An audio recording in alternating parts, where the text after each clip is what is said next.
Alright, let's shoot this fucker. Olá, sejam bem-vindos ao podcast Fio do Meio. Eu sou o Irias, o host deste episódio, e comigo tem a Francisca. Hello. E a Rita. Alô. E neste episódio muito especial vamos falar sobre um dos géneros mais celebrados em Hollywood. Aliás, um dos géneros mais celebrados em qualquer forma de arte. As biografias, ou neste caso, os biopics. Curioso que seja eu o host, tendo em conta que eu sempre tive uma relação complicada com biopics, mas ainda bem que estamos a fazer este episódio porque permite-nos falar um pouco mais deste tema e ir um pouco mais longe. E o que vamos fazer basicamente é abrir uma conversa acerca do género e depois cada um de nós vai falar sobre um biopic específico para celebrar. Queremos um ponto interessante de biopics todos dentro do mesmo género e dentro da mesma área, mas com diferentes perspectivas, o que foi uma coisa interessante de cada um de nós. É tudo, acho que está tudo dentro do mesmo estilo e dentro da mesma área, mas assim com visões únicas e singulares. Mas antes de mais, o mais importante aqui é pôr-vos a fora, por vocês dois a fora e não eu, já estou farto de ouvir a minha voz. Qual é a vossa opinião de biopics? Seja quem quiser meter-se à frente a responder, estará à vontade. Eu acho que posso começar porque fui eu que dei a ideia deste tópico para o podcast, porque é algo que eu já tenho vindo a pensar há muito tempo, porque parece que nos últimos anos tem havido cada vez mais, principalmente biopics de cantores famosos ou tipo, ícones da cultura pop em geral, que acabam por ser mais mediatizados do que outras biopics, como talvez Spencer nos últimos anos. Mas cada vez há mais, porque eu acho que foi por causa do sucesso de Bohemian Rhapsody, sinceramente. E esta vaga fez-me pensar que realmente se há algum mérito nestes filmes, e uma coisa que eu adorei nesta experiência de ver os filmes que vocês escolheram, e também eu tive que fazer um artigo, um projeto sobre biopics para um site para o qual eu trabalho, e também pude debruçar-me um bocadinho sobre o assunto nesse sentido, e a perceber-me que se calhar até a minha visão que eu tinha sobre os biopics estava a ser bastante limitada, porque com este processo, curiosamente, eu sugeri o tópico por não ser fã, tal como tu irias. E então, agora com esta pesquisa toda que fui fazer para o podcast, acabei por mudar ligeiramente a minha opinião. Portanto, vai ser interessante falarmos sobre isso hoje. Mas, pronto, basicamente, as poucas biopics que eu tinha visto e que tinham reduzido a minha opinião era que são histórias que, por causa de estás a tentar pôr a vida de uma pessoa que é tão complexa e tão complicada num filme de uma duração de 2 horas, aquilo fica assim uma narrativa demasiado limpinha para o meu gosto e que acaba por não refletir de forma mais completa a pessoa de que se está a falar. E isso metia-me impressão. E também, por outro lado, pronto, eu sinto que as biopics são um género muito hollywoodesco e todas tinham aquele glow de Hollywood que acaba por nunca ir ao feio, nunca ir ao cerne da questão e ficar muito pela superfície bonita e dar às pessoas, às celebridades, às pessoas famosas que são exploradas nestes filmes, assim uma visão demasiado rosada em comparação do que realmente a vida deles foi. E então isso sempre me irritou. Mas sinto que tendo visto mais biopics desde então, que se calhar eu é que tinha a visão redutora e que acho que realmente dentro deste género se podem fazer outras coisas. Portanto, vai ser fixe ouvir-vos falar sobre as vossas escolhas. Eu acho que também tenho um bocadinho a mesma linha de pensamento que vocês. Também não sou a maior fã de biopics. E acho que talvez o grande problema seja aquilo que tu falaste, é o facto de haver tanto uma tentativa de pôr a vida toda da pessoa, que muitas vezes o que acontece é que se pega em determinados pontos que não são a pessoa, não é? Resumem um bocadinho a pessoa àquilo que se quer mostrar e depois foge muito de... Como é que eu ia te explicar isto? Pronto, pegando, por exemplo, num exemplo que nós chegámos a falar por exemplo, no Variações, eu acho que o que acontece é que quer-se tanto mostrar características da pessoa que depois a história de vida e aquilo que torna aquela pessoa única e a razão para ela estar ali a ser retratada num filme perde-se totalmente ali no meio. Eu acho que atualmente também já há uma coisa que se me faz um bocadinho, e também a mim me leva a questionar até que ponto é que é uma biografia ou não, que é filmes em que a pessoa que entra no filme, a pessoa que está a ser retratada no filme entra no próprio filme. E depois também, se vocês quiserem falar um bocadinho sobre isso, que eu às vezes penso até que ponto é que isto é uma biopic ou não. Por exemplo, em Portugal há um filme muito giro que se chama O Pelas Sombras, que tem a ver com a vida da Lourdes de Castro e ela própria a falar sobre a sua vida. E aquilo é uma autobiografia, não é? Porque é ela a falar dela própria e eu mesma penso um bocadinho sobre até que ponto é que poderá ser ou não, visto que a própria pessoa entra no filme. Isto já está assim um bocadinho random, desculpem. Em relação às escolhas que vocês fizeram, trouxe-me também, é interessante pensar, porque me trouxe também uma outra forma de ver as biopics, e acho que depois pelo desenrolar da conversa isso vai-se notar, porque nós temos 3 filmes que se calhar foram pensados de 3 formas diferentes para falar da vida de uma pessoa. E portanto eu acho que é isso. Não tenho assim mais nada agora para dizer. E já estou a ser muito baralhada, pronto. Não, vocês dois colocaram muitos pontos interessantes e também com o próprio relaciono bastante aquilo que o Francisco mencionou acerca de biopics musicais, acabam por ser aquilo que nós associamos mais a biopics. Por exemplo, uma pessoa fala sobre uma biopic, pensa talvez no Bohemian Rhapsody, no Rocketman, em certas biopics assim mais musicais, no Ray, no Walk the Line, porque talvez são aquelas assim mais famosas, são sempre biopics acerca de estrelas, e muitas vezes esquecemos que o Silence do Scorsese é acerca de 2 jesuítas portugueses no Japão, é uma biopic de certa forma. O Goodfellas é uma biopic também. O Scorsese tem muitas biopics na sua filmografia. E é muito estranho, tipo, porque não é exatamente o tema ou sequer um género que nós associamos a biopics no geral. Na nossa mente estamos sempre a olhar para biopics como, ok, isto conta a vida de uma pessoa específica, o Rise and Fall. Essa é que sempre uma estrutura específica que nós relacionamos sempre a biopics. E por acaso é uma das razões porque eu tive sempre alguns problemas, foi porque durante uma longa fase eu olhava para a biopics como, ok, vamos já ver então outra vez uma história sobre como vem, sucesso é mau, isto tipo, sempre vemos as mesmas armadilhas.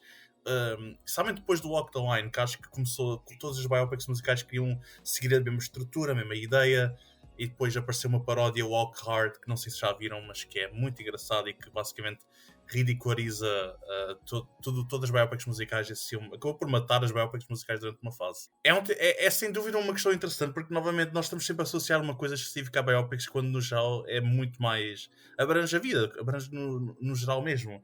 Se bem que eu próprio, como a Rita mencionou, aliás, como vocês dois mencionaram, eu detesto biopics que sentem-se como páginas de Wikipédia, mas cinemáticas. Exato. I don't care, eu não preciso, eu quero saber a vida de uma pessoa, vou ao Wikipédia, seja onde for, eu quero ver uma experiência, eu quero ver algo que traduz muito do que é esta pessoa simbolicamente, do que é esta pessoa em termos de personalidade, algo que capture a pessoa, ou então que se for uma página do Wikipédia e que ao menos se atreva a explorar temas interessantes.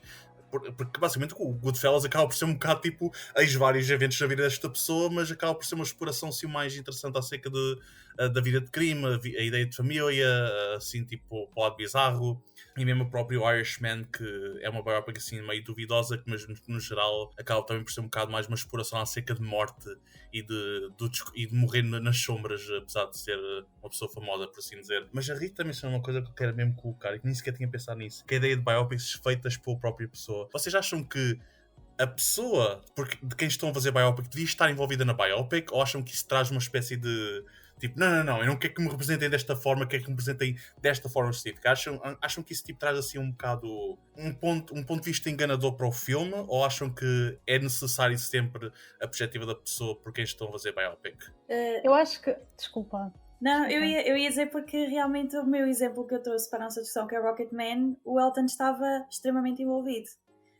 Ele esteve envolvido na escolha de Taron Egerton para fazer dele, esteve envolvido com o mixing, ou seja, a escolha de usar a voz do Taron em vez de usar a voz dele, e depois eles, entretanto, fizeram uma música juntos.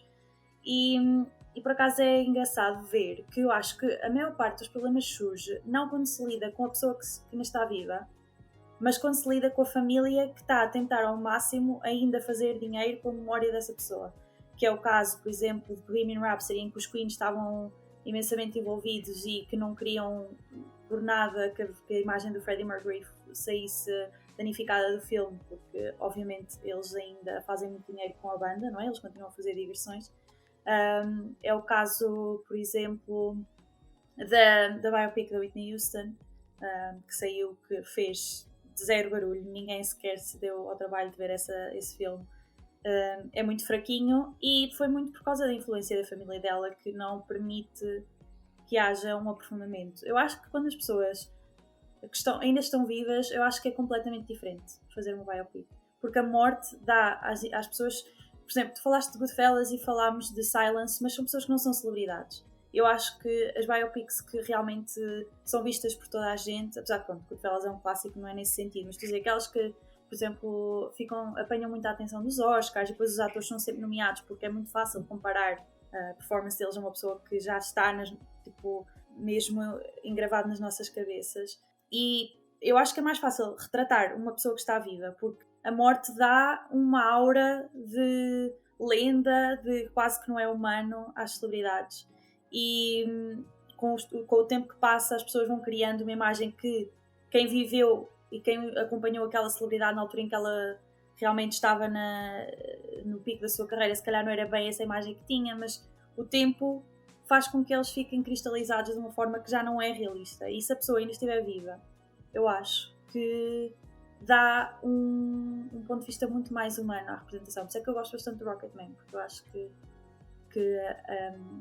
o envolvimento do Elton e o facto dele ainda estar vivo e o facto dele realmente não ter aquele fim trágico que muitos artistas tiveram, não é? Permite-lhe, se calhar, não ter tanto essa visão de tragédia e super dramática e, por outro lado, ser um filme que é muito mais um character study daquela pessoa e por isso é que eu gosto bastante. Mas acho que é mais difícil lidar com a família quando as pessoas morrem do que propriamente quando a pessoa ainda está viva, no caso. Eu acho que tu tens sempre, todos os filmes que são uma autobiografia, de certa forma, tu tens sempre a perspectiva de alguém perante daquela pessoa. Eu acho que tu teres a pessoa em si a falar sobre si vai trazer ao filme uma maior realidade possível, porque a pessoa viveu tudo aquilo. Se calhar a maneira como ela viu determinada situação, se calhar até não foi a certa, só que foi a maneira como ela viu. E quando tu vais mostrar isso num filme, tu estás a mostrar totalmente a pessoa. Agora, se tu fores falar com outras pessoas, são sempre perspectivas dessas pessoas e da convivência que tiveram com alguém. Portanto, há sempre aquela questão de até que ponto é que aquilo que estás a mostrar é a realidade. Porque eu posso conviver com vocês e ter uma opinião sobre vocês e depois fazem uma biografia sobre qualquer um de vocês, não é? E falam comigo e se calhar a perspectiva que eu tenho da forma como vocês viveram uma determinada situação não é certa. Enquanto que se forem vocês próprios a falar sobre a maneira como viveram, vai sempre ser o mais real possível. Eu acho que é isso que também traz ao filme, pronto, depois a Francisca vai falar, a realidade toda que ele tem, porque é a perspectiva do Elton a falar sobre a sua vida e sobre a maneira como viveu toda aquela experiência. E há outro filme que nós tínhamos falado, João, que é o Love and Mercy. O Brian Wilson ainda continua vivo, não é? E esteve vivo durante toda a produção do filme e eles entrevistaram-no a ele diretamente. E esse filme também é incrível e é muito mais revelador do que propriamente os outros filmes que são feitos, como a Rita disse, com relatos das outras pessoas da vida de uma pessoa que não pôde ter qualquer investimento no filme. Sim, é verdade. Aliás, eu acho que é só para dar uma coisa, Francisco, que mencionaste acerca do Bohemian Rhapsody e do envolvimento dos Queen. Uma das razões por que eu fiz esta pergunta foi primeiro porque, eu não sei se vocês sabem, mas que os Queen, inicialmente, quando o Sacha Baron Cohen estava envolvido no projeto para interpretar o Freddie Mercury, os Queen inicialmente queriam fazer o filme da seguinte forma, em que a meio do filme o Freddie morria e o resto da história é acerca de como os Queen continuaram a ir a fazer a banda um sucesso gigante sem ele. A série, isto era supostamente a versão original do filme. E até foi uma das razões porque teve em limbo durante mais de uma década antes de produção sequer, porque não conseguiam chegar a um consenso acerca de como fazer o filme. E também pergunto porque recentemente a Madonna ia realizar uma biopic acerca dela própria, o que na altura eu lembro-me de achar que isso era uma perspectiva muito interessante, ter mesmo a própria pessoa a realizar a sua própria história, de certa forma. Pelo menos em termos de controle e de ideia, perspectiva, está tudo nela. Não há ninguém exatamente que possa dizer que isto não é como a Madonna iria ser na realidade. Não, é a história dela, ela que está a contar da sua própria forma. E isto também é uma nova pergunta, que é: vocês acham que as biopics deviam ser sempre fiéis à verdade, ou acham que existe sempre espaço para mudar a verdade de certa forma? Tendo em conta que é um filme na mesma. É assim. Sorry, é uma pergunta se calhar tipo Não. lixada. É assim, eu acho que também depende daquilo que tu queres mostrar. Mas é assim, se vais mostrar a vida da pessoa, eu acho que deve ser o mais realista possível. O problema é que muitas vezes isso não acontece, e por isso é que os filmes às vezes são um bocadinho chatos de se verem e são muito forçados, porque parece que querem tanto mostrar uma verdade daquela pessoa que depois se perde tudo. Enquanto que se tu tiveres a pessoa a falar sobre a vida dela e a relatar os acontecimentos todos, aquilo é a total realidade. E é isso que tu queres. Tu queres, quando tu vais ver uma biografia, acho eu, pelo menos eu, tu queres conhecer a pessoa, tu queres conhecer a realidade da pessoa. Tudo aquilo que ela sofreu, tudo aquilo que ela passou para chegar àquele ponto. E se há, de certa forma, uma tentativa de abrilhantar toda a situação, já não é a vida da pessoa, já é quase que um filme bonito que se faz e em que aquela pessoa está inserida de forma a chegar àquele final. Eu acho interessante o que tu disseste no final, João, quando tu disseste, porque é um filme na mesma. E o que eu acho que há aqui um ponto de grande tensão entre adaptar a vida de uma pessoa para um filme, é que se nós fizermos uma adaptação totalmente fiel ao que aconteceu, não é um filme, porque as nossas vidas não têm aqueles highs and lows, não têm os altos e baixos, não têm aquele formato de storytelling em que tens que ter atenção e depois atenção e resolução para que seja agradável ver um filme, não é? É isso que nós procuramos a ver um filme. E a vida verdadeira não tem isso, e é muito difícil criar uma narrativa que seja interessante através de uma vida verdadeira. Portanto, logo aí já há essa questão. Outra questão para mim é que eu acho que eu gosto como é que eu ia dizer? Da área psicológica da pessoa, de explorar também isso um bocadinho, porque são pessoas bastante interessantes. E então, por exemplo, se houver sequências de sonhos ou de daydreaming ou alguma coisa que seja um pouco mais surrealista, eu não acho que tira o realismo da biopic. Por exemplo, Rocketman tem imensas dream sequences, porque aquilo está escrito como um musical, e é tal coisa dos musicais em que as pessoas começam a cantar do nada, não está inserido no ambiente do estúdio, como em Bohemian Rhapsody ou o filme da Whitney Houston. No fundo, aquilo são situações imaginadas em que as pessoas estão a cantar, portanto não é totalmente realista, e eu não acho que por causa disso seja uma representação menos fiel ou aprofundada do Elton. Ou, por exemplo, temos o caso de Spencer, que as pessoas dizem que nem é bem uma biopic, nem pode ser classificada como uma biopic. Tem muitos elementos psicológicos, e também recentemente o Blonde, né? Que ainda é mais polémico, mas eu gostei da forma como eles exploram a psique da Marilyn. Eu adorei as sequências psicológicas desse filme e mais surrealistas, porque acho que dá outra perspectiva da pessoa, que a forma como nós experienciamos a nossa vida é tanto na nossa cabeça como é as coisas que estão a acontecer fora dela. Portanto, o cinema permite-nos mergulhar dentro da psique de uma pessoa, e se houver esses momentos mais surrealistas, não é por isso que eu acho que seja uma pior representação da vida da pessoa. E como eu sou fã desse tipo de explorações da cabeça, e acho que o cinema dos meios em que dá para fazer isso de forma mais espetacular, eu gosto de ver essa parte nas biopics, por acaso. Mas pronto, é mais gosto pessoal. Eu acabo por perguntar isto também porque acho que é sempre aquela questão controversa em relação a biopics, que é tipo, por exemplo, o Titanic é famoso por representar uma das suas personagens como um vilão que estava-se a lixar para as crianças, para as mulheres e isso tudo, quando na realidade todas as reportagens acerca dessa pessoa eram extremamente positivas. E a partir daí, em todos os filmes que tentaram adaptar a história do Titanic depois do Titanic do James Cameron, fizeram sempre essa pessoa um vilão. Então ele ficou basicamente conhecido para sempre como um vilão, quando todas as histórias dele acerca dos eventos do Titanic foram sempre incrivelmente positivas. E é uma coisa que eu acho sempre fascinante, é esta perspectiva de biopics a representar pessoas normais como vilões, que na realidade sequer eram simplesmente pessoas tipo estranhas, ou pessoas normais que não fizeram nada de mal, e pessoas e heróis que na realidade eram monstros, por assim dizer. É sempre curioso, e o timing deste filme é sempre agora um bocado estranho, mas o Pursuit of Happiness com o Will Smith, e que a história real, o gajo era um péssimo pai, aparentemente, e o filme todo é acerca de, e o filme todo é acerca do quanto fantástico ele é como um pai, e tudo isto acaba por ser assim, a parte mais estranha de biopics, é tipo, o que é que pode exatamente ser considerado verdade, qual é a linha que divide entre cinema e verdade, mas eu faço estes comentários, mas a verdade é que eu apoio-me sempre um bocado na citação de Roger Ebert, um crítico fantástico, que ele mencionou que se queres saber a verdade de uma pessoa, vai falar com a avó dela. Se queres ver um biopic, aceita que vai ser uma parábola e não a realidade da pessoa. E é sempre uma coisa que eu achei... Eu tento guiar-me sempre um bocadinho por isso e tentar aceitar um pouco que não estou a ver exatamente a realidade. Se bem que às vezes é um bocado frustrante, porque a maior parte das pessoas não tem essa percepção. Os meus pais ainda acham que o Bohemian Rhapsody, tudo verdade, isso tudo. Eu fico bem like, não, por favor, não vamos entrar nisso.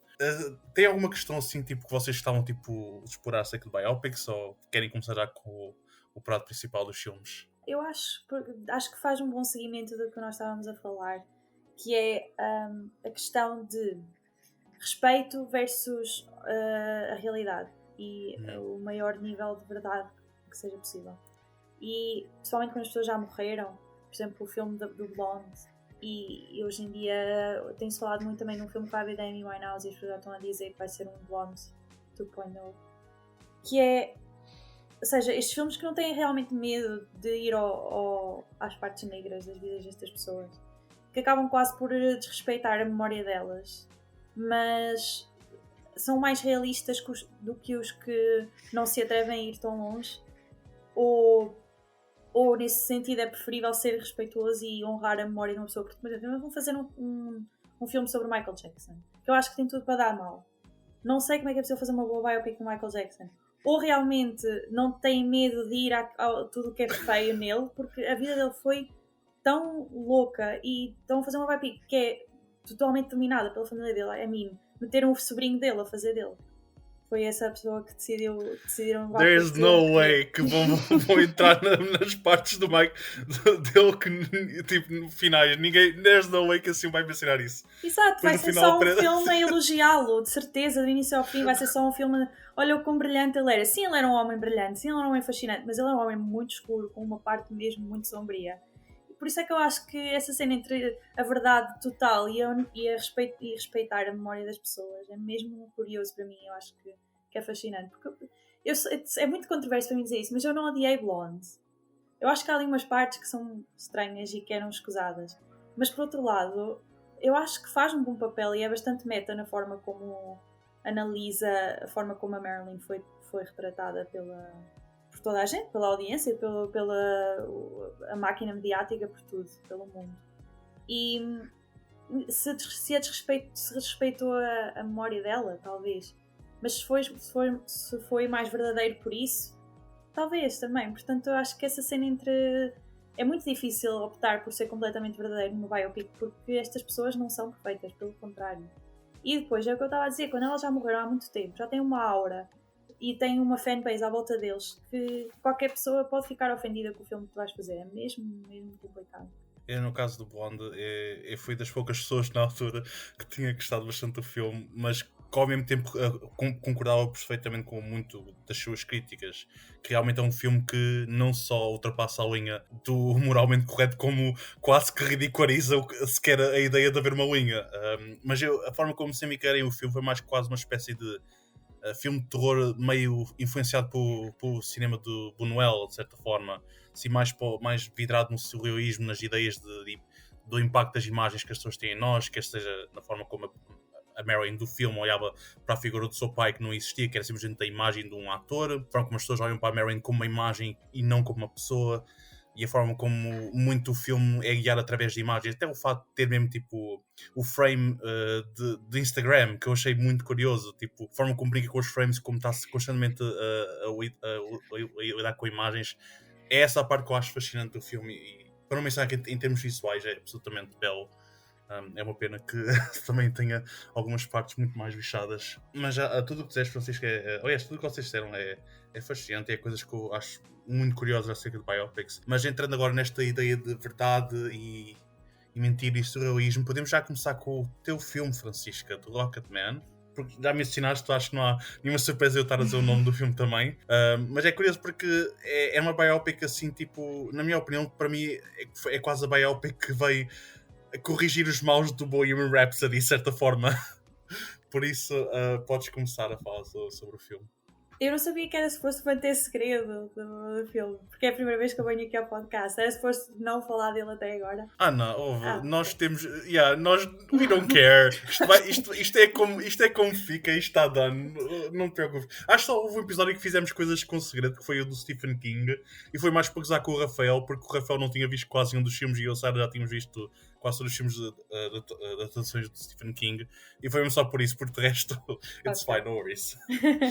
Não, mas em relação a Rocketman e a Bohemian Rhapsody, essa comparação eu sou bastante suspeita, porque eu escolhi este filme porque realmente foi mesmo isso. Na altura quando saiu, eu fiquei chateada de não ter tido o sucesso que Bohemian Rhapsody teve. Fiquei chateada de Taron Egerton não ter sido sequer nomeado, porque literalmente em Hollywood basta fazeres uma biopic que tu vais ficar nomeado, porque eles adoram quando as pessoas fazem de pessoas famosas e acham incrível quando eles fazem method acting e não sei o quê.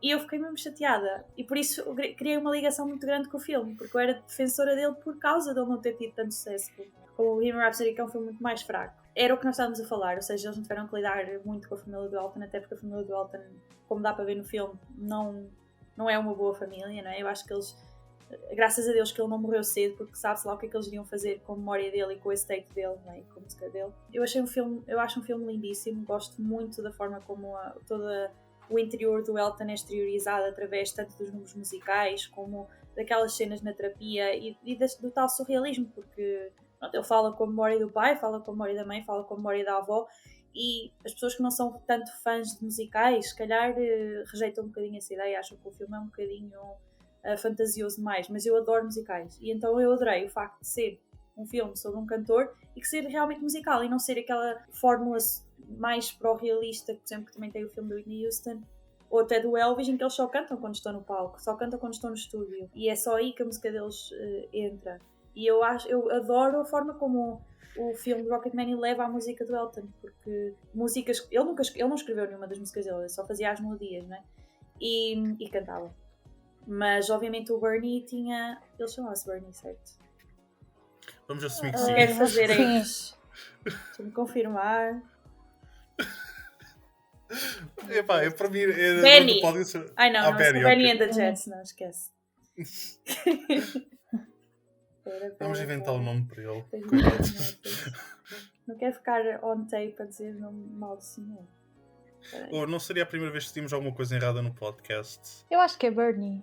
Bernie Taupin. Pronto, Bernie Taupin, exatamente. Tinhas razão, mesmo eu só ter ido com confiança nestas casas e pensar, se estiver errado, continuas a agir como se estivesse correta. Tu depois vais cortar isto, né? Cortas as partes que somos nós tipo a falar. Então... Sim, claro, não te preocupes, eu corto isto sem dúvida. Eu corto. Não vais cortar. Parece que estás a ver. Não é como se eu não gostasse. Eu adoro estes momentos, por isso acredita. Eu depois vejo como é o meu mood na altura. Sorry, continua. Ok, ótimo. De qualquer das formas, já disse bem o nome do senhor, portanto não há mal. Mas pronto, eles eram tão próximos que o Bernie acabava por escrever músicas que se inseriam bem na vida do Elton. E eu adoro a forma como, se calhar não está cronologicamente certo, a forma como eles metem Tiny Dancer naquela altura, ou como metem Benny and the Jets, ou Saturday Night's Alright for Fighting. Em certas alturas, eles metem a versão da criança do Elton a cantar certas músicas que foram escritas quando ele era adulto.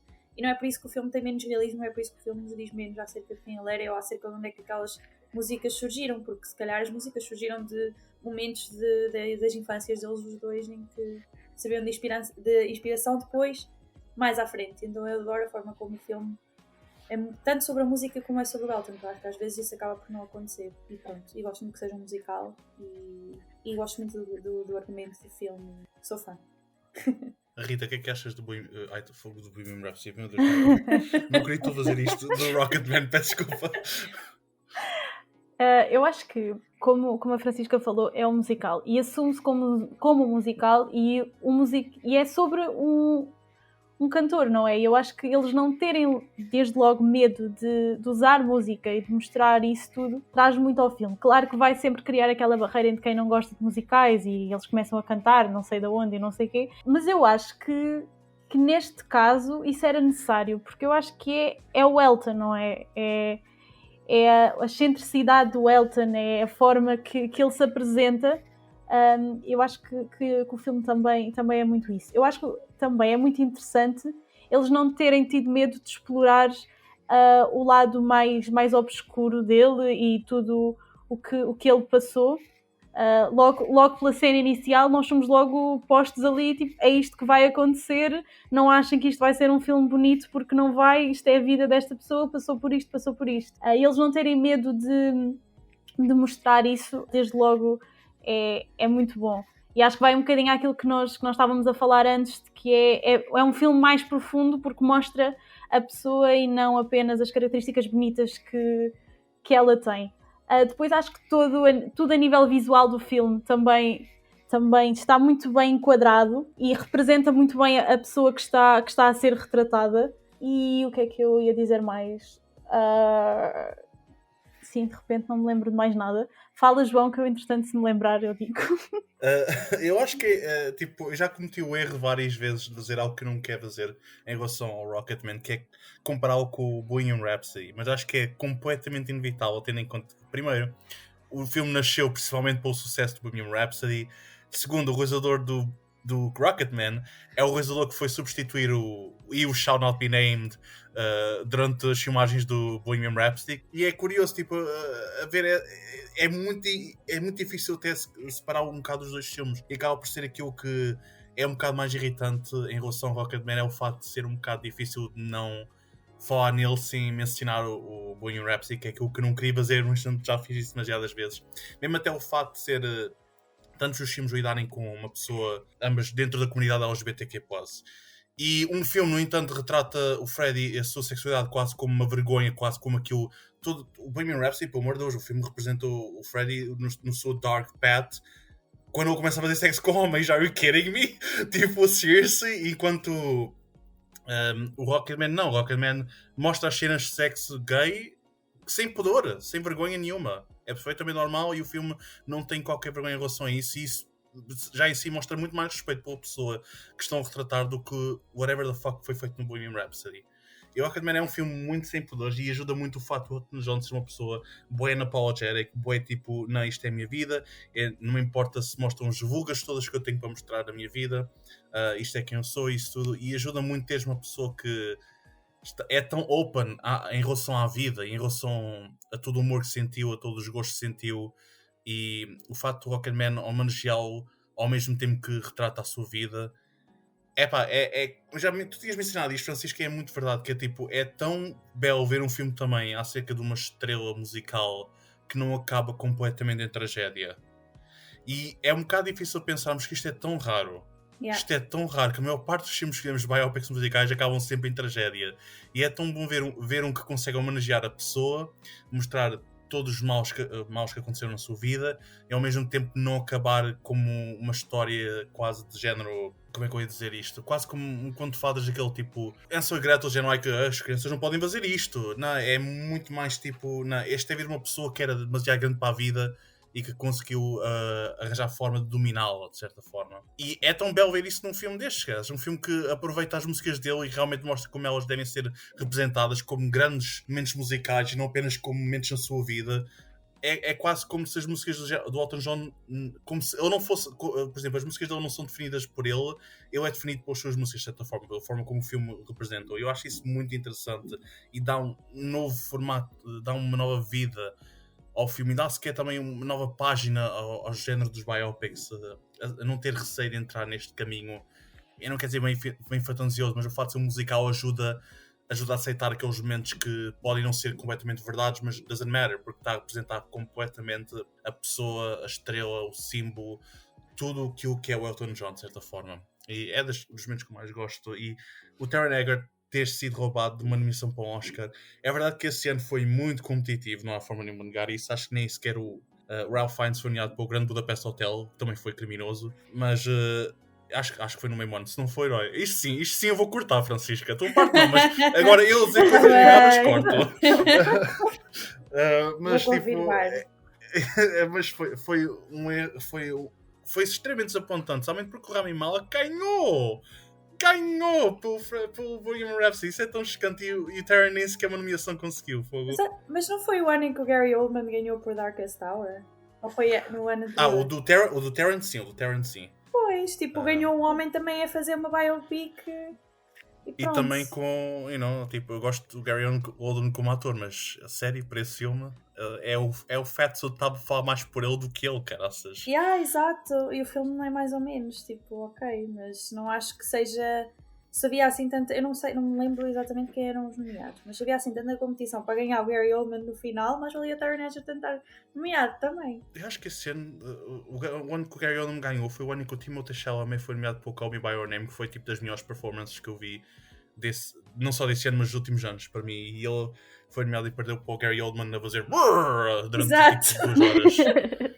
Eu gosto do Gary Oldman, mas eu já estou tão farto de ver biopics a vencerem Oscars para melhor ator principal. Exato, mas é que os Oscars amam, é isso. Tipo, biopics são Oscar bait. Do início ao fim. Mas mesmo assim, Rocketman não conseguiu ser Oscar bait. Mas... Isso é ainda a parte mais insultuosa, para ser sincero. É tipo, o Rocketman veio tipo, corrigir todas as porcarias do Bohemian Rhapsody. No entanto, foi o que tipo, teve muito menos sucesso, não recebeu nem sequer prémios nenhuns. Tipo, that's a shame. Estou aqui a ver e era o Daniel Day-Lewis por Phantom Thread, ok. Timothy Chalamet, Call Me By Your Name, yes. Daniel Kaluuya, Get Out, yes. Depois tem o Denzel para o Roman J. Israel Esquire, que eu também acho que era uma biopic, sobre um advogado, não era? Sim, eu simplesmente adoro esse título. Eu nunca vi esse filme, nunca vi o Roman J. Israel Esquire. Mas neste momento já nem quero ver o filme, simplesmente gosto da ideia de dizer o nome e sim nunca ter visto o filme. Mas portanto, eram 2 biopics com o Taron, seriam 3 nos nomeados dos melhores atores. Mas o Gary Oldman, acho controverso dizer isto, mas acho que eu não o punha aí, não o punha mesmo aí. Pois, eu também não. Darkest Tower, eu gostei bastante, eu fiquei muito feliz com a vitória do Brendan Fraser este ano pelo The Whale. Apesar de haver muita controvérsia em relação ao filme e muitas pessoas a dizerem que é o Fatsuit representado por ele, eu não achei o caso. Acho que há uma grande diferença entre a performance do Brendan Fraser no The Whale com o Gary Oldman no Darkest Tower, em que numa delas é o ator, tu sentes tipo a emoção do ator a transformar-se completamente na câmara e sobrepor-se à sua maquiagem, enquanto no Darkest Tower parece que o Gary Oldman simplesmente está tipo, não, it's just a fatsuit, ele está a deixar o fatsuit representar 70% do acting dele no filme. Mas eu acho que quando eles conseguem fazer uma coisa mesmo muito parecida, muito com a ajuda da make-up, os Oscars adoram, estão todos com aquilo. Tipo, a Meryl Streep ganhou por Iron Lady, não ganhou. Ela, tipo, oh my god, pois foi! What the fuck was that? A sério? Ela esteve nomeada para aí já quase 30 vezes. E acho que só ganhou 3 vezes, não estou em erro, ou 4 no máximo. E uma delas foi para Iron Lady, como se aquela mulher não tivesse performance que merecessem muito mais. Não, e depois tipo toda a cena de como ela ganhou o Oscar, tipo, vamos fazer uma homenagem à Meryl Streep e depois do nada, olha, toma o Oscar também, tipo, toma tudo. Vai, vamos só justificar o facto de ela já não ter ganho por todas as outras vezes que devia ter ganho. E esta vez, tipo, meu Deus. E nós tínhamos por assim, com o Rooney Mara nomeada para o The Girl with the Dragon Tattoo no mesmo ano. Que vergonha, meu, que vergonha. Eu gosto bem da Meryl Streep, mas acho que ela nem sequer encaixa nesse papel. Ela é demasiado atraente para ser Margaret Thatcher. Tipo, isto é bem horrível dizer, mas Margaret Thatcher devia ser interpretada por um cadáver, basicamente, apenas, mais ninguém. Vocês viram a Gillian Anderson a fazer de Margaret Thatcher in The Crown? Eu só vi as imagens. Não. Eu gostei bastante. Right. Mas eu nunca cheguei a ver Iron Lady também, de qualquer das formas. Pá, eu vi, mas eu não me lembro. É o filme mais forgettable. Mas eu lembro-me de ver. É o filme mais forgettable de sempre. Ainda mais pelo fato que, coitada, a atriz que eles arranjam para interpretar a Thatcher em jovem é tão má, coitada. E tipo, sabe, ainda por cima metem-na a fazer o mesmo papel que a Meryl Streep faz no futuro. Então é tipo, o contraste. O contraste é maior. Só mesmo pensar assim, coitada desta atriz, caraças, fogo, ela vai sair daqui, tipo, não vai arranjar mais papéis nenhuns, fogo. Mas o Austin Butler há de ter ficado desgostoso porque ele tinha todo o papel para ganhar o Oscar e no final não ganhou. Toda a cena de não ter visto a família durante 3 anos e de ter acabado no hospital. E não tinha a voz do Elvis ainda. Foi ainda a fazer a voz do Elvis. E era o Elvis. Os Oscars agora perdeu o Oscar, a voz dele vai desaparecer, vai voltar ao normal. Foi uma pena, porque eu, apesar de não gostar do Elvis, e tenho mesmo muitos problemas tanto com o Elvis como o Baz Luhrmann, eu gostei mesmo muito do Austin Butler no filme. Acho que ele foi absolutamente excelente. Pois. Acho que já entramos. Já falamos tudo sobre o Rocketman? Acho que não, né? Acho que podemos mais ter uma falar sobre os Oscars e queixar do Gary Oldman e da Iron Lady. Não, mas acaba por uma coisa puxar à outra, porque realmente não há dúvida que as biopics acabam sempre nomeadas e neste caso não foram. E a Darren faz um papel excelente. Mas eu lembro de tu estavas a falar dos números musicais e eu pensei logo naquele momento em que ele cai na piscina, que ele se tenta suicidar e tem todo aquele momento de Rocketman. Isso para mim, eu acho esse momento tão incrível. Tem a criança a tocar no fundo da piscina e mesmo a letra da música, que é realmente sobre estar no topo e não conseguir já saber o que é o chão, não é? E eu adoro os momentos musicais no filme e esse para mim talvez seja o melhor. É também um filme muito belo visual, caraças.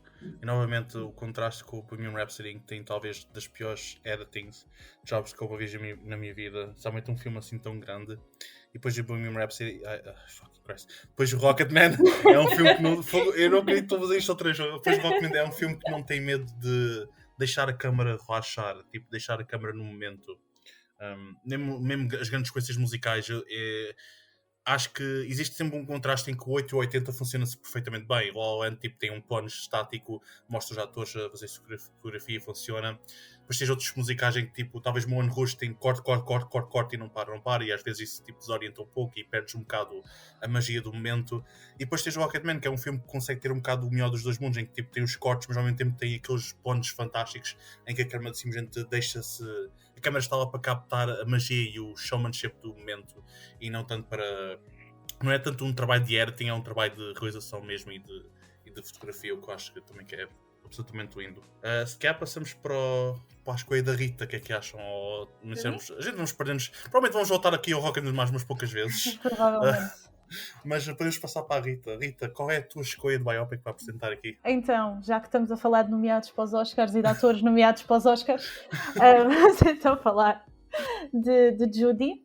Basicamente é um filme sobre a vida da Judy Garland, que é protagonizado pela Renée Zellweger. Eu peço desculpa, eu sou péssima com nomes, portanto se eu estiver a dizer o nome todo mal, peço já desculpa. Que ganhou o Oscar de melhor atriz nesse ano. E pronto, e basicamente o filme é então sobre a vida da Judy Garland, em que o realizador basicamente, ele pega em dois momentos centrais do filme, da vida dela, que é o momento em que ela faz o Feiticeiro de Oz, e é assim a grande estreia dela em Hollywood, e depois os últimos anos da vida dela, que é um bocado a decadência total, e em quase que ela se perde assim um bocadinho em quem ela é, o que é que ela faz, pronto. E eu acho que o filme é interessante na medida em que não há tanto uma tentativa de mostrar a vida toda dela. Ele desde logo nós percebemos que há a Judy Garland, que vai ser mostrada a partir, acho que por aí, tipo, nos últimos 10 anos da vida dela, da total decadência dela. Quando o filme começa, ela já não é a grande atriz de Hollywood, e que depois alguns momentos vão ser justificados com o passado dela e com a infância dela, que foi muito vivida dentro de um estúdio. Nós percebemos que ela era claramente obrigada a lá estar, que tinha que cumprir padrões muito, muito drásticos, que não podia fazer 30 mil coisas, que é normal para uma criança, e que isso depois trouxe problemas para... eu acho que o filme ganha muito pela interpretação da Renée Zellweger. Eu acho que ela está mesmo muito bem no filme, e eu defendo a vitória dela nos Oscars. Acho que a cena final é brilhante. Eu acho que é o grande momento do filme, é a cena final, e que dá muito, e que suporta muito também as escolhas do realizador, porque o facto de ele ter dividido a história dela quase em dois momentos e andar sempre para a frente e para trás, para a frente e para trás, eu acho que quebra um bocadinho, e por vezes não é tão justificável o estar a aparecer. Muitas vezes nós vimos o passado dela e percebemos, ok, mas porquê é que ele está a mostrar isto? Porque isto não tem nada a ver com o presente e quem é ela e o que é que ela quer da vida dele. Uma coisa que também no filme fez assim um bocadinho de confusão, e se calhar sou eu por ser um bocadinho fã da Liza Minnelli, é que pronto, ela é filha da Judy Garland. Ela aparece muito pouco no filme, não sei, se calhar só eu queria que ela aparecesse mais, mas ela aparece muito pouco. Há ali um momento, e depois que nós conhecermos a vida da Judy Garland, a Liza Minnelli teve um papel um bocadinho mais importante na vida dela nos últimos anos, tanto que ela ela acaba por ser nomeada para o primeiro Oscar, acho eu. Agora já sou eu que já não tenho a certeza daquilo que estou a dizer. Mas eu acho que ela é nomeada para o Oscar no ano a seguir à morte da mãe, também pelo trabalho que ela faz com a mãe nos últimos anos da vida. E acho que podia-se ter pegado assim um bocadinho mais na relação delas, que eu acho que se perde ali um bocadinho no meio, e também com os outros filhos, que é-nos apresentada essa relação logo desde o início, que é, ok, gosto muito dos meus filhos, temos uma relação ótima, mas depois que se perde totalmente. E eu já estou aqui a falar sobre a vida da Liza Minnelli, já não do filme. Portanto, falem vocês. Mas acho que, falar dos filhos dela, eu não sabia que era a Bella Ramsey a fazer filha dela, quando fui ver o filme. Que é agora a atriz que está a fazer The Last of Us, então foi engraçado vê-la antes deste papel. Sério? Eu disse que dei por isso. Eu fiquei, olha ela. Sorry, interrompi-te, fiquei chocada agora que dei por isso. Por acaso ela tem uma cara que... Mas pronto, não vai começar numa tangente, que é melhor nem ir por aí. Mas pronto, o que eu tinha apontado aqui sobre o filme é o que tu disseste. Eu adorei o facto de não tentar fazer aquilo que me irrita sempre nos biopics, que é encher a vida toda de uma pessoa para ali, para uma duração de 2 horas. Não, ele realmente escolhe um momento que acha que é importante de mostrar, e que eu acho que ainda mais fixe é o facto de ser um momento que a maior parte das pessoas talvez não conheça. Porque ela já não era assim tão famosa, já tinha caído um bocadinho na insignificância, já nem sequer conseguia arranjar grande trabalho, não é? Na América, teve que ir para a Inglaterra. E então é muito mais interessante por isso o filme, porque se tivesse ido pelo caminho que vão todos os outros, o filme ia ter muito menos graça. Eu fiquei surpreendida e feliz por isso, porque pensava que o filme era uma coisa completamente diferente. Acho que a atriz, a Renée Zellweger, está mesmo incrível. Uma coisa que eu gostei muito foi o momento em que eles incluem a relação dela com os fãs, aqueles 2 senhores. O casal, ela vai à casa deles, e o impacto que ela teve na comunidade LGBT daquela altura, não é? Que era tão reprimida, e achei esse momento incrível, porque depois fez-me pensar, os biopics não costumam integrar os fãs desta forma. Eles são um afterthought na maior parte dos biopics, e neste eram personagens secundárias, mas de imensa importância e equiparáveis, ou um papel até mais importante no filme do que a Liza, não é? Neste caso. E isso foi uma coisa que eu adorei. E achei lindíssimo a forma como ela abraça e aceita a sexualidade deles, porque ela realmente foi um ícone para a comunidade LGBT daquela altura, e adoro que o filme não tenha, porque não tinha que incluir isso, porque ela não era LGBT, não é? Acho eu, não tenho certeza, só conheço pelo que vi no filme. Não é como o Rocketman ou o Bohemian, em que realmente têm que incluir isso. Mas naquele caso não tinham que falar sobre isso, mas falaram porque foi uma parte realmente super importante na vida dela, e eu adorei esse momento, porque eu também, tal como aqueles senhores, sou fã de muitas coisas, não é? Sempre fui. E então foi engraçado ver os fãs e o papel dos fãs integrado, porque se não fossem os fãs, estas pessoas não eram o que são, não é? E adorei esse momento. Foi das minhas partes favoritas. Isso do impacto de uma pessoa nos fãs é uma coisa muito interessante. Não tinha pensado nisso, porque realmente quando eu vi o Judy, que durante muito tempo recusei-me a ver, não sei porquê, tipo, por teimosia, porque por ser um biopic, I don't know, tipo, biopics biopics de estrelas tenho sempre muita dificuldade a ver. Ainda não vi o da Whitney Houston nem nada disso. Ai, não vejas. Eu hei de ver, provavelmente, simplesmente porque eu gosto de consumir tudo. Consumir não é a palavra correta, mas de ver tudo, basicamente. E no caso de Judy, eu lembro que o momento que eu mais gostei do filme foi o jantar que eles tiveram, que ela teve com o casal. Mas é mesmo verdade, tipo, é muito raro vermos um filme, uma biopic, explorar a relação entre a pessoa com os fãs, de certa forma, e não só o impacto que alguém conseguia ter, em que eu acho que o que esse momento faz também é explicar também à audiência realmente o impacto que ela tinha na vida das pessoas, o impacto positivo. Por exemplo, estamos a ver a Judy talvez num dos seus piores, eu não consigo dizer piores momentos, porque infelizmente a Judy Garland é talvez das pessoas que sofreu mais em Hollywood. Holy shit, what the fuck is going on? Eu não sei. Está a acontecer alguma coisa ali fora. God damn, porra! Tipo, fogo, isso parecia tipo um choral de caraças. O futebol é que eu moro ao pé do hospital, desculpem. Não vou, não peço desculpa. Não tenho desculpa nenhuma por isso. Mas já, é um bocado. Agora sinto bem mal por ter começado a rir no momento em que estava a falar sobre a vida trágica da Judy Garland. Peço desculpa por isso também. Não, mas é verdade, a Judy Garland é talvez tipo dos maiores infelizes exemplos de como a Hollywood consegue ser uma coisa absolutamente horrível e detestável e quase coloca uma pessoa a questionar: should this even exist? Tipo, quando vês uma pessoa, uma criança, o filme não retratou isso completamente diretamente, o que eu até aprecio. Todos os abusos sexuais, físicos e emocionais que ela sofreu em criança. Jesus Christ, não sou só a pensar nisso, é chocante. Tipo, uma pessoa vê o Feiticeiro de Oz, vê muitos dos seus trabalhos e é novamente a realidade interferir naquele aspecto de fantasia completamente obsceno e detestável. E eu gostei tanto do filme estar. Eu digo isto da perspectiva de uma pessoa que não gostou muito do filme.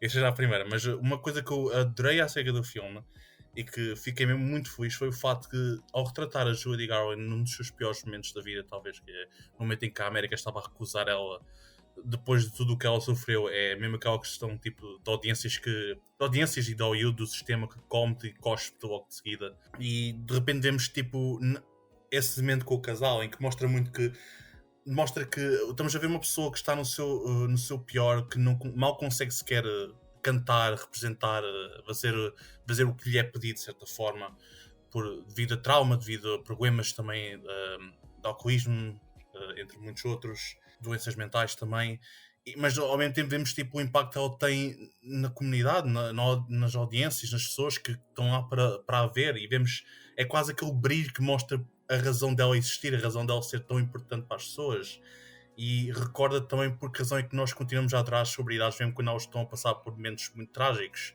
Foi muito o que aconteceu também com a Amy Winehouse, em que estava a passar por longos anos de tortura e sofrimento devido aos seus problemas com o alcoolismo, com as drogas, e no entanto muitas vezes existiam aquelas pessoas assim um bocado mais parvas com aqueles comentários tipo, não vale a pena esta pessoa, whatever, isso tudo.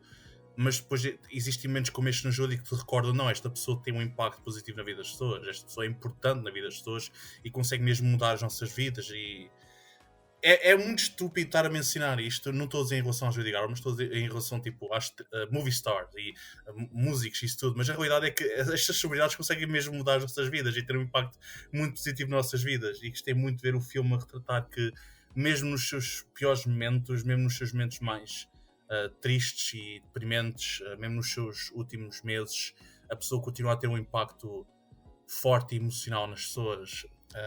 E apesar de ser um final, porque a última cena é ser de bué clichê, bué tipo quando eles começam a cantar com ela e tal. Sim, mas eu não posso negar que eu comecei a chorar, caraças, e que eu próprio comecei a cantar tipo Rainbow, tipo,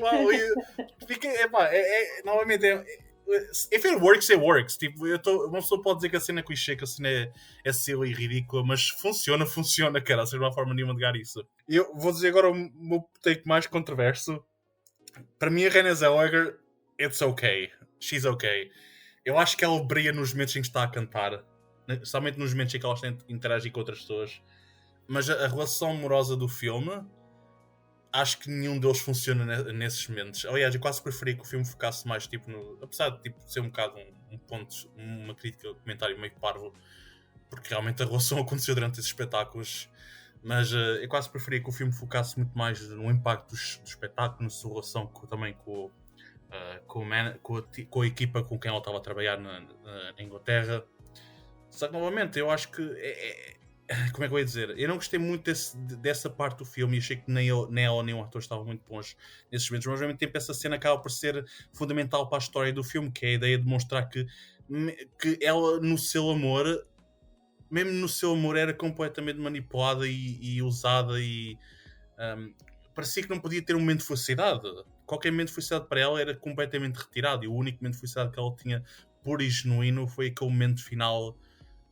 Uma pessoa não quer entrar muito em spoilers, mas é um momento tipo, é bonito, como já mencionámos, em que a audiência começa a cantar Somewhere Over the Rainbow.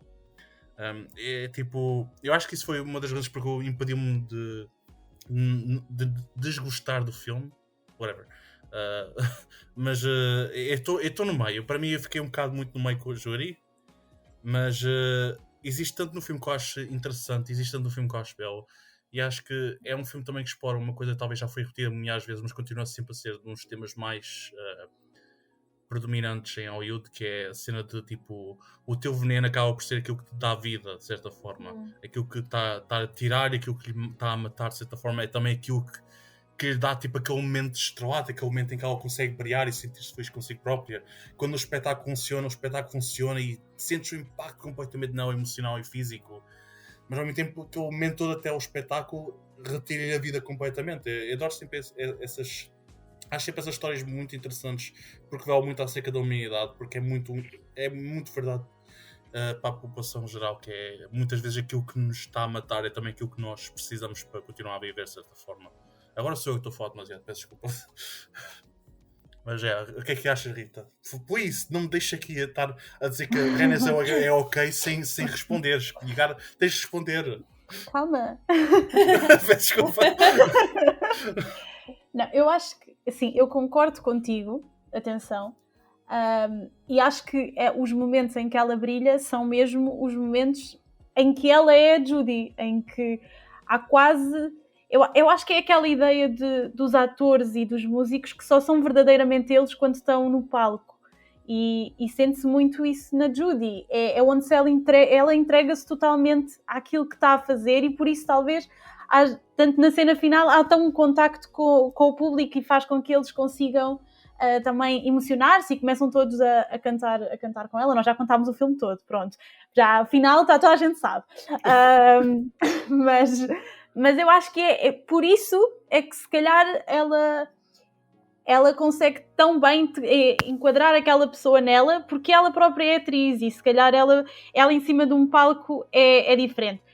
Em relação às relações, estão ali metidas porque aconteceram naquele momento, acho que não estão muito justificadas. Talvez aconteça ali tudo um bocadinho por acaso. Se nós formos ver, é muito mais justificável o encontro dela com os fãs e depois a relação que ela tem com aquelas duas pessoas do que talvez a relação que ela tem com a pessoa, porque a pessoa aparece, depois desaparece, depois volta a aparecer, depois está tudo muito bem, depois está tudo muito mal. E para mim, eu acho que é muito mais justificável porque os fãs estão em contacto com a pessoa e se calhar tipo, a relação é mais a atriz e não tanto a pessoa. Eu não sei se isto está a chegar a uma grande lógica. E se depois nós formos ver o filme é a pessoa e não a atriz, porque eu acho que nós vemos o filme e nós não... Quem não saiba quem é Judy Garland também não vai sair dali a saber quem é a atriz Judy Garland. E as relações que ela tem no filme que justificam isso são muito mais interessantes de ver do que as pessoas que se chegam ao pé dela simplesmente por ela ser atriz e de certa forma aproveitarem-se um bocadinho dela. Pronto. Eu às vezes perco-me um bocado, se isto não estiver a fazer sentido, digam. Não, está a fazer sentido, não te preocupes. É porque eu começo a pensar isto, às vezes deixa de fazer sentido. Não te vais perder pior do que eu literalmente estava a falar e estava-me a esquecer tudo o que eu estava a dizer no momento. Por isso dás mais na boa, acredita. Não, isso é muito verdade o que estás a dizer, tipo, e acaba por ser também um confronto muito lixado de fazer, quando estás a fazer biopics, de representar pessoas que eram larger than life, tipo, maiores que a vida, e como é que consegues fazer isso de uma forma que pareça natural e, tipo, normal e que não pareça uma imitação. Eu acho que essa é a parte mais lixada, talvez, de atores para biopics, é como separar uma imitação de realmente encarnar a personagem. Essa é a minha cena com o do Michael Jackson. Genuinamente não consigo pensar como é que eles vão fazer aquilo sem pensar uma caricatura, porque só a parte da aparência, como é que eles vão fazer isso sem ser completamente, sem ser uma distração total. Vai ser impossível tu veres qualquer outra coisa para além da maquilhagem nessas cenas. Para mim o Michael é tipo uma pessoa que eles não deviam tocar em termos de biopics, porque é impossível fazer sem ter essa ar de caricatura, porque é mesmo muito complicado. É que, não consigo, é que agora veio uma imagem à cabeça, tipo o filme de Michael Jackson acaba com ele a dar um concerto. E se isto acontecer no filme, é que é já me mostrar que eu tinha razão, caras. Mas então já se vê que o filme acaba com ele a dar um concerto, fazer o seu último toque de dança, tipo final. Seu último moonwalk. Yeah. Até o Taika Waititi foi inteligente o suficiente porque eu ia fazer uma biopic, não era uma biopic, mas ia fazer um filme de animação stop motion acerca do macaco do Michael Jackson. Oh meu Deus. O macaco de estimação. E obviamente depois tudo o que aconteceu, pensou, you know what, no, never mind, é melhor não tocar nisto. E tipo, it's just impossible, cara. Há certas coisas que, tipo, a não ser que tu queiras explorar alguma coisa acerca da ideia de poder. Se fosse um filme estilo Blonde... Just beat it. Exato, Just Beat It. Mas se fosse um filme estilo Blonde em que eles iam realmente explorar os abusos todos que ele teve em criança e toda a relação dele com o pai e não ter medo, mas é que a questão é que na Marilyn não havia ninguém, acho que não existe ninguém que esteja neste momento a proteger o estate dela. Mas a família Jackson é poderosíssima, eles não vão deixar que se faça seja o que for que passe qualquer linha como melhor.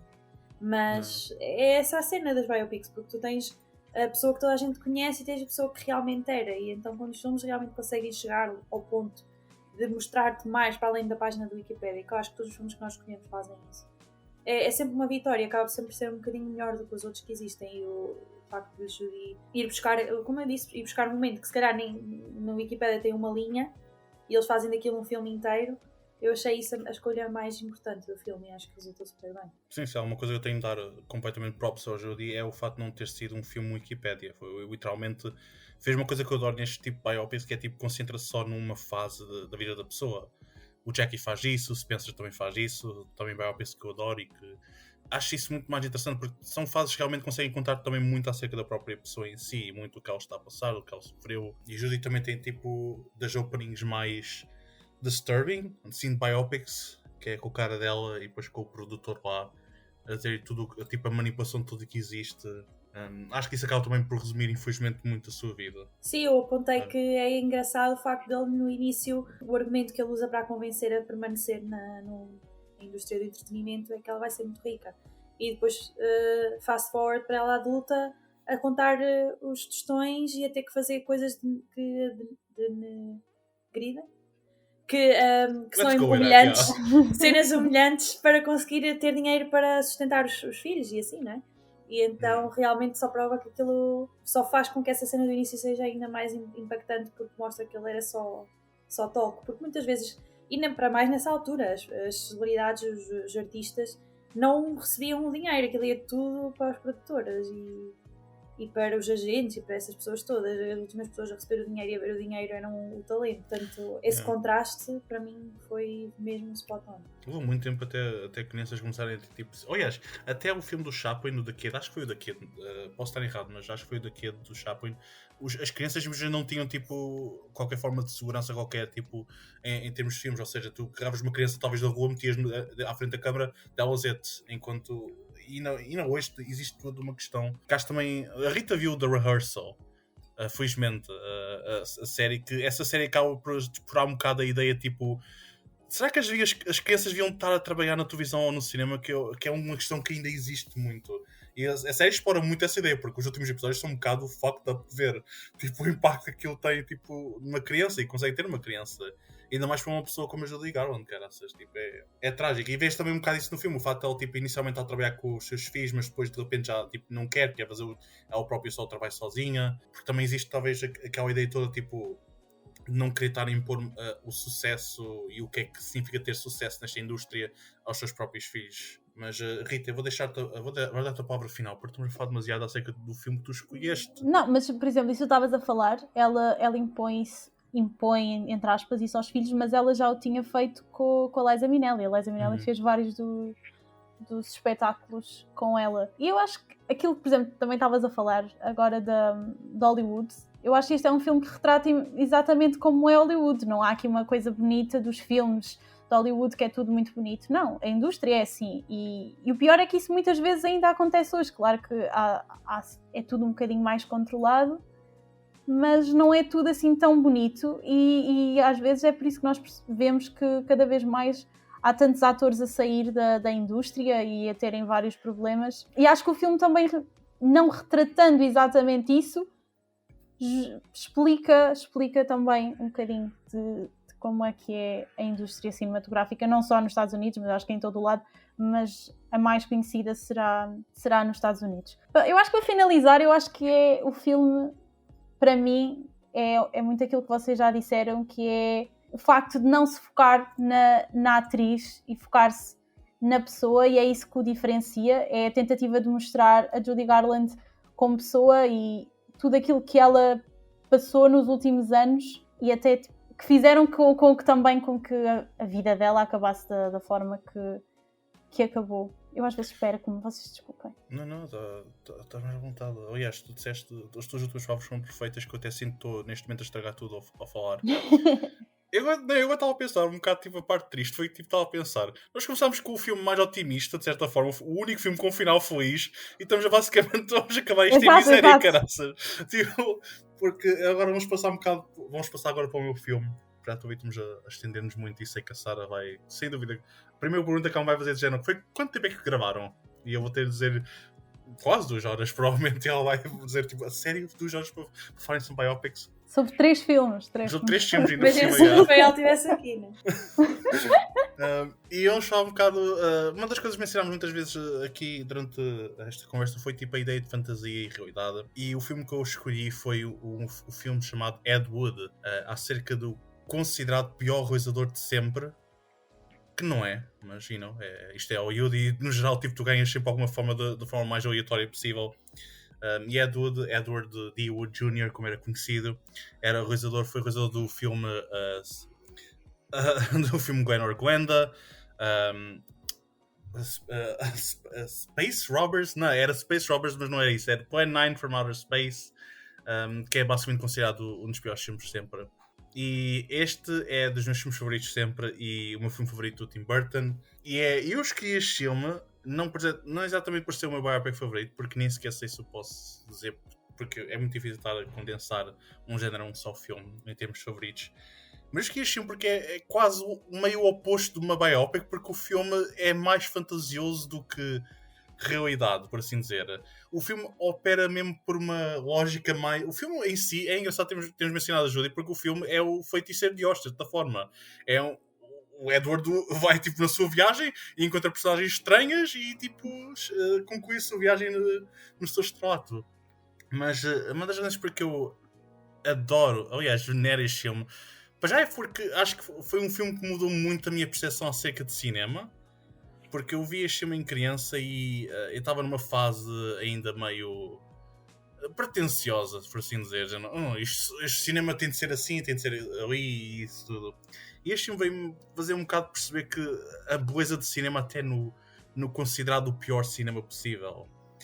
E não só isso, ver que existe paixão, existe esforço, mesmo que o esforço seja nada, como é o caso dos filmes do Ed Wood, em que vemos neste filme, mas existe uma paixão única, existe amor, existe tanto sonho. É aquela questão tipo, que me veio mudar um bocadinho a percepção acerca do cinema, que foi tipo, ninguém começa a fazer um filme com a ideia de fazer um mau filme, tipo, e é quase um bocado trágico ver tipo, muito esforço, muito paixão, muito sonho não implica nada se não tivermos tipo talento ou paciência ou disposição para aprender.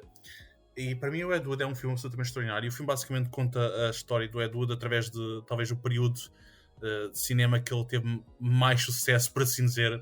Foi a sua primeira longa-metragem assim, mais sobrada entre aspas, que foi o Gwen or Gwenda, que, de acordo com o David Lynch, é um dos seus filmes favoritos sempre. Por isso, tipo, uma pessoa faz o pior filme de sempre, supostamente, e acaba por influenciar alguém na mesma, um dos melhores realizadores de sempre. So, that's good, pelo menos isso. Mas, e o filme basicamente conta a história dele através desta época específica dele fazer filmes, a sua amizade com o famoso ator do Drácula, Bela Lugosi, que na realidade não dizia asneiras nenhumas, mas neste filme está sempre let's shoot this fucker, tipo fuck you, you suck dick, e tipo constantemente a dizer asneiras e o caraças, que eu sou sotaque absolutamente extraordinário.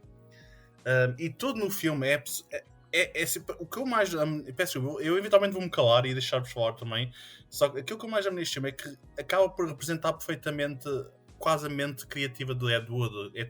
É quase tudo meio fantasioso, quase tudo meio à beira do precipício, mas não olhar para o precipício como o fim, mas como uma oportunidade de voar, por assim dizer.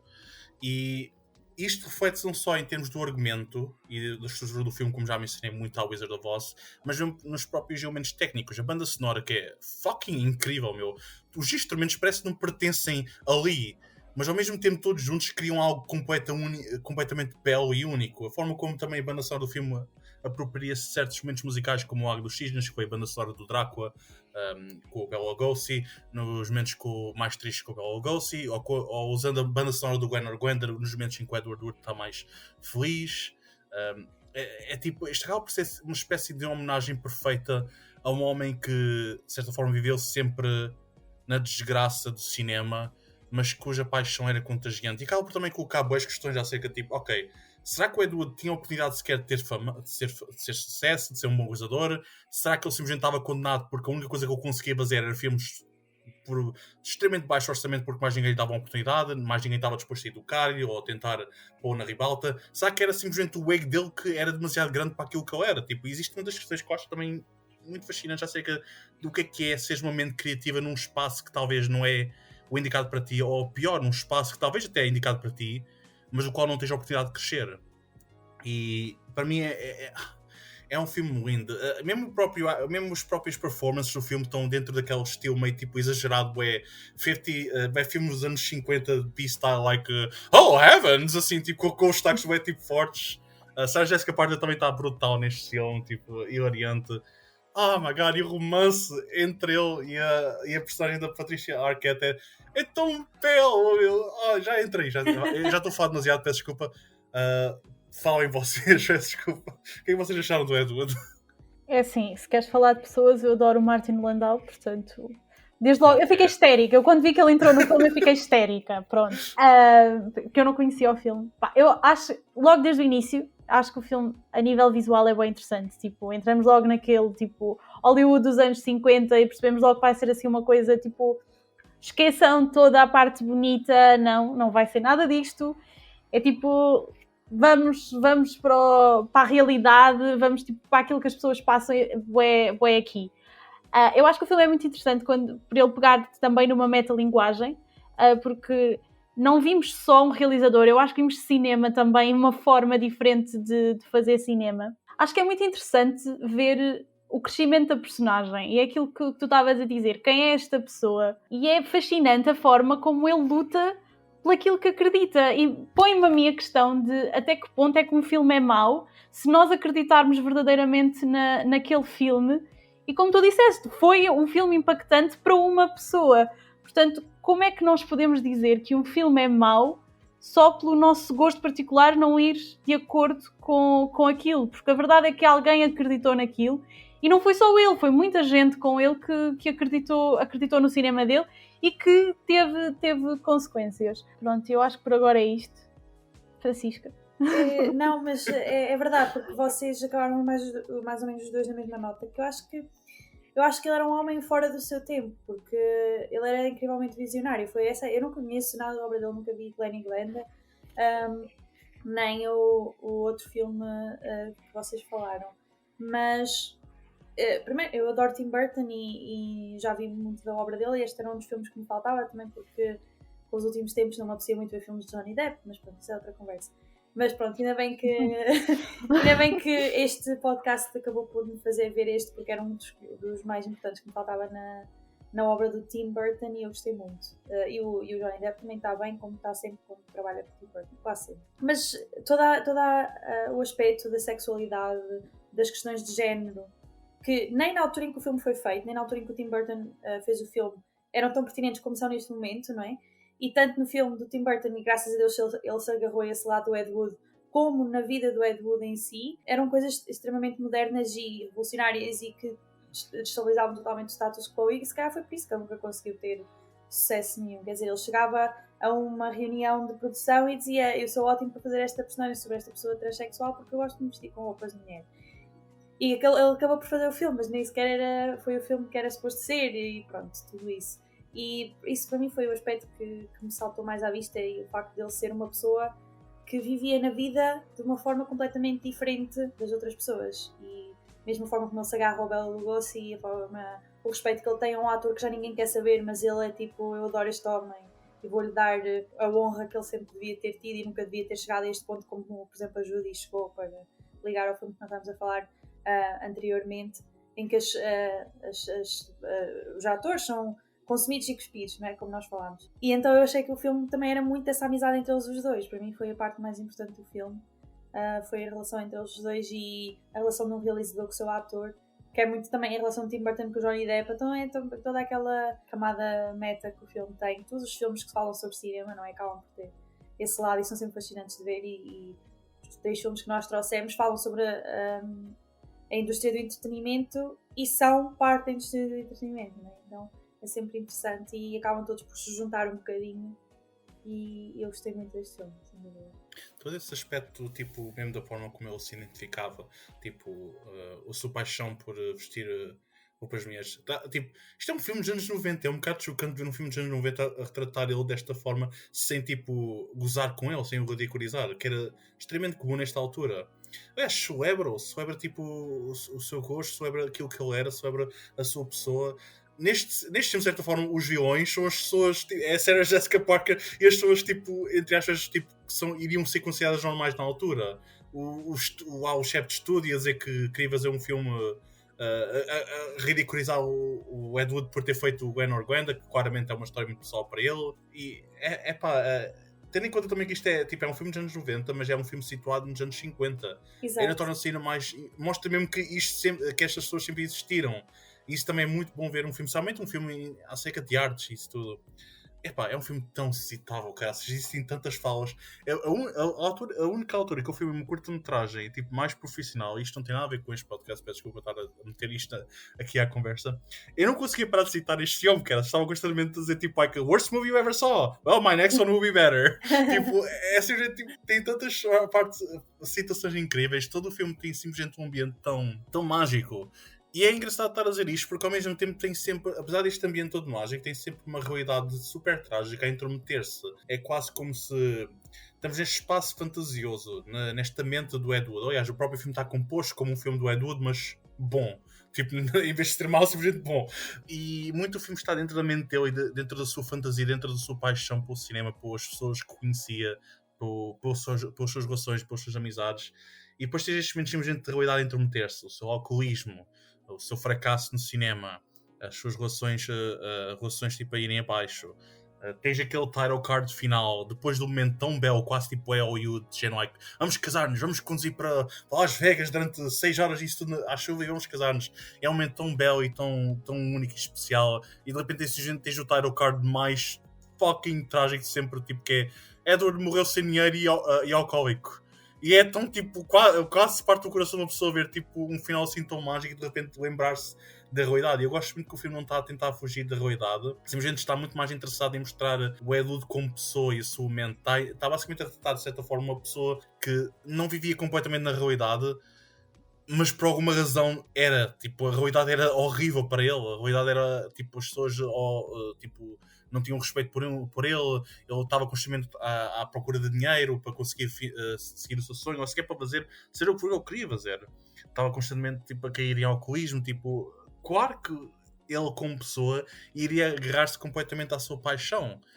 Eu nunca conheci o Orson Welles, isto é completamente momento fabricado do filme. Mas a própria forma como o filme está, como essa cena está construída é bué falsa, já não é que ele chega simplesmente ao bar e tal, Orson Welles! Tipo, mas isso é o que eu estava a dizer, esses momentos de surrealismo, eu acho que acrescentam imenso, porque é quase como um sonho que ele tem, não é? E que revela imenso sobre a sua personagem, mais do que provavelmente sobre a sua personalidade, mais do que provavelmente coisas que existiram mesmo na realidade, porque é a liberdade artística de ir buscar momentos idealizados para falar sobre aquela personagem e para mostrar certas faces dessa personagem que o que aconteceu mesmo na realidade pode não fazer tão bem. E eu adoro, acho que isto é aplicável tanto a Ed Wood como a Rocketman, um bocadinho menos em Judy, acho eu, que é os realizadores optarem por um estilo e uma estética que reflita as pessoas que estão a ser exploradas.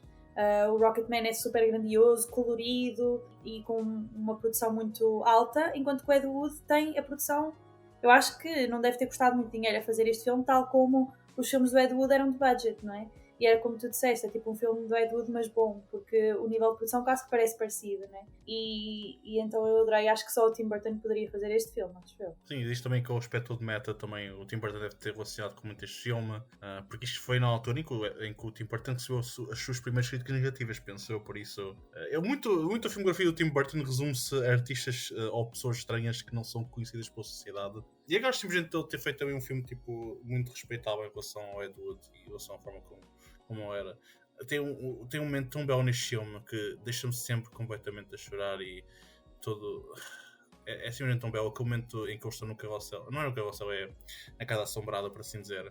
E está o Ed Wood com a Patricia Arquette, isto depois de estar a passar por uma tragédia em sua vida, está a ver que o sucesso de cinema vai tudo com caraças. Bela Lugosi, o seu possivelmente melhor amigo e a estrela que ele sempre venerou e talvez um símbolo de cinema também para ele, está a morrer, o que também mostra tipo, o símbolo de cinema para ele a morrer literalmente. E depois tem aquele simplesmente momento em que ele é honesto com ela lá na Casa Assombrada e claro, tipo, é artificial entre aspas, que é tipo a Mansão Assombrada para naquele momento exato, as luzes apagam e depois volta tudo voltam as luzes a aparecer depois da pergunta, mas quando ele diz a ela tipo, eu tenho que dizer tal que nunca disse a ninguém no primeiro encontro, eu gosto de vestir roupas de mulheres, e a resposta dela simplesmente ok. Epá, é tão belo, meu, é tão belo, deixa-me sempre tão, tipo... Isso para mim resume bastante o filme, é aquela simplesmente ideia de aceitação, de paixão, de conforto, de amor e empatia, que eu simplesmente venero neste filme, mas como eu mencionei, é também um filme também bué trágico, tipo... Parece que, por mais que seja incrível estar neste ambiente meio fantasioso, a realidade está sempre a intrometer-se, é uma realidade horrível que uma pessoa não quer recordar-se. Mas, tipo, aquele momento em que eles entram no cinema e estão a ser completamente vaiados, vá com pipocas e isso tudo, tipo, as pessoas a ridicularizar o filme dele, tipo, a realidade está sempre a intrometer-se e leva-te a questionar muito acerca, tipo, de por que razão é que esta pessoa estava tão dentro do seu próprio mundo de fantasia. Pá, eu tenho uma paixão mesmo muito forte por este filme, graças. Mas acho que vocês disseram já, tipo, acabou por tipo, descrever isto de forma perfeita também. Eu não sei se queres dizer mais alguma coisa, Rita, peço desculpa. Eu às vezes sinto mal porque parece que estou fora e não deixo ninguém falar. Mute, estás em mute. Sorry. Eu vou manter isto, não vou cortar isto, vai, não é só para dizer-te. Boa, não faz mal. Eu acho que este filme, e acho que por acaso acho que é os três que nós trouxemos, eu acho que resultam muito bem também por o realizador compreender muito bem a pessoa e querer expressar muito disso. Nós vimos por toda a realização, toda a escolha de cenários, de tudo, é aquela pessoa, não é? Como tu estavas a falar no Rocketman, nós vemos o Elvis, tudo ali é do Elvis, não é? A forma como... Do Elton. Do Elton, eu estou toda trocada já, agora mas é verdade já sou que eu. O Elvis do Baz Luhrmann agora já sou eu. Também é um bocado Hoje ninguém assim, acerta no filme, não vale a pena. Do Elton eu acho que é aquilo, não é? Aquela cor, aquele brilhante todo. E aqui é muito, muito isso, muito... Aquela ideia dos filmes de terror, muito escuro, muito obscuro, tudo muito exagerado. E acho que os realizadores também trabalham... Estes filmes resultam porque os realizadores também trabalham muito bem a pessoa e a forma de ser da pessoa. E depois também aquilo que tu estavas a falar há bocado, que eu já ia dizer, mas depois esqueci-me, do surrealismo. Eu acho que nestes filmes resulta o surrealismo porque são pessoas credíveis para isso. Nós estamos a falar de um cineasta, estamos a falar de um músico, e se calhar são pessoas mais suscetíveis, talvez, a um mundo mais imaginário, e acho que depois, se calhar, quando tu pegas no surrealismo para pessoas mais reais, e se calhar eu estou a ser extremamente mázinha a dizer isto, mas acho que às vezes não é tão credível. Eu acho que, por exemplo, se tu no Judy tivesses momentos assim muito mais surreais, eu acho que não caíam tão bem, como por exemplo caem aqui ou no Rocketman, porque estão muito sustentados pela pessoa em si e também pelo imaginário da pessoa. Eu acabo sempre a falar assim meio random, não é? Eu hoje tenho estado só a perceber isso. Eu acabo e depois tipo, pumba. Não, acho que escreveste isto bastante bem mesmo. Tipo, tipo, acho que só há uma coisa em comum nestes biopics todos, para além do fato de serem de pessoas tipo estrelas ou pessoas dentro de uma área criativa, é o fato de serem não só biopics feitas com respeito, mas é biopics que têm tipo foram realizados e foram concretizados com uma perspectiva muito dentro da mente da pessoa que estão a explorar. Como mencionaste, o Judy não é um filme que entra tanto no surrealismo porque não faz parte tanto da identidade da Judy Garland, mas ela faz parte da identidade do Edward Jr., ela faz parte da identidade do Elton John ou do Elvis, ou seja, quem for. eu próprio já fiz tantos erros neste podcast, doesn't matter. Não, mas é um erro que faz sentido, porque o Elvis também é um filme que tem momentos surrealistas e tal, e também acho que fica bem, tanto com o estilo do Baz Luhrmann como o próprio Elvis, que também é assim, uma pessoa grandiosa e bigger than life, não é? Como se diz em inglês. Tudo é justificável hoje. Tudo é justificável. A gente faz erros, não é tudo justificável. Tudo é justificável. Yeah. As 10 pessoas que vão ouvir este podcast não se importam. Tipo, does not matter at all. Nós estamos a divertir-nos, é isso que importa. O resto são isto. Eu acho que a conversa está ótima. Por mim ficava há mais tempo. As pessoas vão chegar ao fim e vão dizer: mas espera, o filme é sobre quem? Eu acho que é sobre Freddie Mercury. Freddie John Presley. Eu acho que, felizmente, esta vez ainda nos lembrámos de falar dos enredos. Bem que tipo, não há muito para falar sobre enredos, é mais tipo, sobre as pessoas em si. Mas já houve uma vez que gravei um podcast em que tínhamos esquecido completamente de dizer a narrativa do filme. Então comecei a falar simplesmente sobre o filme e quem não conhecesse o filme simplesmente não fazia what the fuck, menino que eu estava a dizer, caraças. Mas acho que we did good. Apesar do lado dos Bohemian Rhapsodies e dos Elvis, we did good. Acho que podemos concluir aqui. Não sei se têm mais alguma coisa a acrescentar. Se tiverem, estão à vontade sempre. Por mim tudo bem, até porque eu tenho que ir indo também. Ok, não worries. E também já estamos numa hora e meia. Acho que é a altura certa para estar a não me matar. Muito obrigado por terem ouvido este podcast, malta. Muito obrigado à Rita e à Francisca também por participarem e por conversa fascinante e incrível. Foi um momento muito divertido. Muito obrigado por vocês, a sério. Obrigada. Muito obrigado por vocês, muito obrigado a vocês. Mas também muito obrigado por vocês existirem, sim, sem dúvida também. Isso. Eu sou um crítico no site, não sei porque eu sou péssimo em português, caraças. Mas, malta, se quiserem ouvir mais coisas assim, temos um Patreon. Querem apoiar-nos nos nossos maneios e nas nossas conversas longas sobre Oscars e Iron Ladies e o caraças.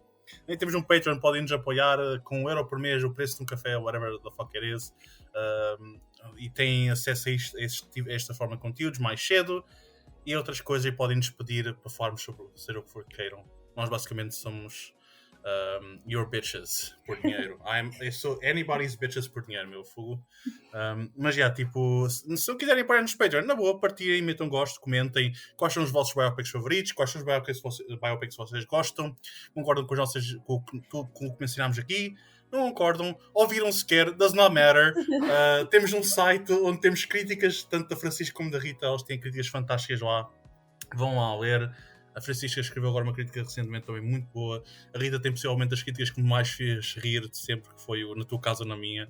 Que sério? E estava a ler a tua crítica para fazer correção. Não fiz basicamente nada. E estava simplesmente a rir imenso com o que estavas a dizer sobre o filme. Foi tipo, resumiu perfeitamente o filme, na minha opinião. E a Francisca tem possivelmente as críticas mais belas que eu vi recentemente. Foi o After Sun, que também resume perfeitamente o filme. Elas são excelentes críticas, escrevem fantástico. Vão ver as críticas delas, e se quiserem vejam mais coisas no site, temos lá mais cenas fixas também. Estamos no YouTube, estamos no Spotify, Facebook, Instagram, Twitter, estamos em todo lado, incluindo nos armários das vossas avós. Ela faz bolachas incríveis. Muito obrigado por terem ouvido o podcast e obrigado novamente à Rita e à Francisca, e goodbye! Tchau!